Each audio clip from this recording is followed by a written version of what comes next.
স্বাভাবিক জীবনযাপনের জন্য সুস্থ শরীরের পাশাপাশি সুস্থ মনও সমানভাবে গুরুত্বপূর্ণ। তাই মানসিক স্বাস্থ্য বিষয়ে সচেতনতা বাড়ানোর লক্ষ্যে প্রতি বছর 10 অক্টোবর নানা আয়োজনের মধ্য দিয়ে পালন করা হয় বিশ্ব মানসিক স্বাস্থ্য দিবস। দেশে প্রাপ্তবয়স্কদের মধ্যে শতকরা প্রায় 19 জন ও প্রায় 13 জন শিশু এ রোগে আক্রান্ত। চিকিৎসকদের মতে মানসিক অবস্থার উপর ভিত্তি করে পূর্ণাঙ্গ চিকিৎসা ব্যবস্থায় মুক্তি দিতে পারে এই পরিস্থিতি থেকে। আরও জানাচ্ছেন জাহিদ রহমান। মন ও মানসিক স্বাস্থ্য সঠিক না থাকলে মানুষের কর্মস্পৃহা, কর্ম উদ্দীপনা বিনষ্ট হয়ে পড়ে কর্মহীন। এছাড়া পরিবার থেকে বিচ্ছিন্নতা, অতিরিক্ত কাজের চাপ, যোগাযোগে বিচ্ছিন্ন, অতিরিক্ত ডিভাইস ব্যবহার এবং কম ঘুম ছাড়াও সমসাময়িক ঘটনায় শিশু, নবীন প্রবীণ সবাই জড়িয়ে পড়ছে দুশ্চিন্তার বেড়াজালে। চিকিৎসকদের গবেষণায় বিশ্বে প্রতি 5 জনে একজন মানসিক স্বাস্থ্য সমস্যায় ভুগছেন। বাংলাদেশে 100 জন প্রাপ্তবয়স্কদের মধ্যে এই রোগে আক্রান্ত প্রায় 19 জন, আর শিশুদের সংখ্যা শতকরা 13 জন।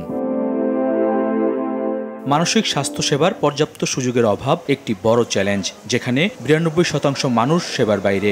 জাতীয় মানসিক স্বাস্থ্য ইনস্টিটিউট ও পাবনায় মানসিক হাসপাতাল সহ এই সেবায় শয্যা রয়েছে মাত্র 1344টি, আর গড়ে 5 লাখ রোগীকে চিকিৎসা দেওয়ার জন্য রয়েছেন মাত্র একজন চিকিৎসক। এটা শিক্ষিত লোক থেকে শুরু করে গ্রামের লোক বা অশিক্ষিত, যারা কম শিক্ষিত, তাদের মধ্যে সবার মধ্যেই কিন্তু এই কুসংস্কারগুলি রয়ে গেছে। তো এটা একটা কারণ যে তারা চিকিৎসা নিতে আসে না এই কারণে ডাক্তারের কাছে। সে রোগী হলেই সারা জীবনের জন্য রোগী না, সে যখন সুস্থ হয়ে যায় সে স্বাভাবিক চাকরি করতে পারবে, বিয়ে শাদী, ব্যবসা বাণিজ্য সবই সে করতে পারবে এবং তার অধিকারটা তাকে ফিরিয়ে দিতে হবে। এই কারণে আমাদের সমাজে এবং রাষ্ট্রের কিন্তু দায়িত্ব আছে তাদেরকে রিহ্যাবিলিটেশন করার।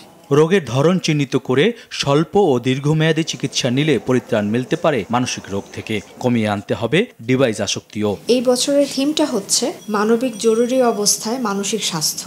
এই মুহূর্তে গোটা পৃথিবীতে এক ধরনের অস্থিরতা, বিভিন্ন দেশে নানা রকমের সংকট তৈরি হচ্ছে। সোশ্যাল মিডিয়ার ইনফ্লুয়েন্সটাকে ডিফারেন্টভাবে মিস ইন্টারপ্রিটেশন করা হচ্ছে, ডিফারেন্ট অ্যাঙ্গেলে, যেটা হয়তো বা নেগেটিভ আমি বলবো, সেভাবে প্রেজেন্ট করা হচ্ছে, যা আসলে উচিত না। কেন ডিপ্রেশনটা হচ্ছে এটা তো আগে শুনতে হবে, বুঝতে হবে। শুধু মেডিসিন লিখলে তো হবে না। তখন পেশেন্ট বুঝবে যে না, তার একটা কথা বলার জায়গা আছে।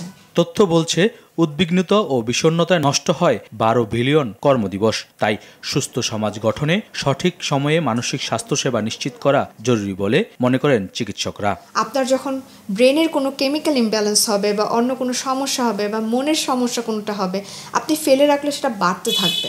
জাহিদ রহমান, RTV, ঢাকা।